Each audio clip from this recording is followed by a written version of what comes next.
ಪಾಂಡರ ಎದೆ ಗುಂಡಿಗೆಗೆ ಗುಂಡಿಟ್ಟು ಕೊಲ್ಲುವ ಶಕ್ತಿ ನಿಮ್ಮ ಹೆಗಲಲ್ಲಿದೆ.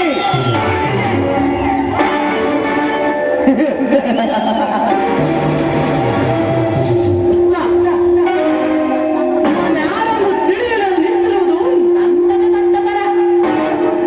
ಹುಚ್ಚನಿಗೆ ಬುದ್ಧಿ ಸರಿ ಇರುವುದಿಲ್ಲ, ಅದಕ್ಕೆ ಈ ತರ ಮಾತನಾಡುತ್ತಾನೆ.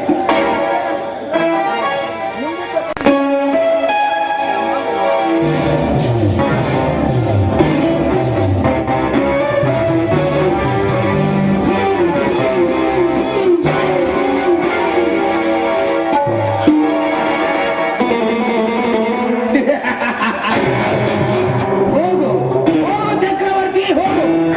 ಆಕಾಶದಲ್ಲಿ ಎರಡು ಕಾರ್ಮೋಡಗಳ ಅತಿ ವೇಗದಿಂದ ಬಂದು ಬೆಂಕಿ ಬರಿದಾಗುವ ಉಂಟಾಗುವ ಸಿಡಿಲಿನ ಜ್ವಾಲೆಗೆ ಆ ಕಾರ್ಮೋಡಗಳೇ ಬಲಿಯಾದಂತೆ ಈ ಊರಿನಲ್ಲಿ ಆರೋಪಾತುರು ಮತ್ತು ನೀನು ಎರಡು ಕಾರ್ಮೋಡಗಳಿದ್ದಂತೆ.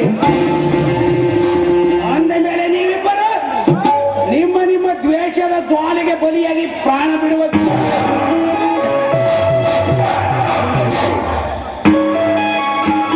ಮೊನ್ನೆ ಇವನ ತಂಗಿಯನ್ನು ಶೀಲಹರಣ ಮಾಡಿದ ವಿಷಯ ಇವನಿಗೆ ತಿಳಿದಂತಿಲ್ಲ.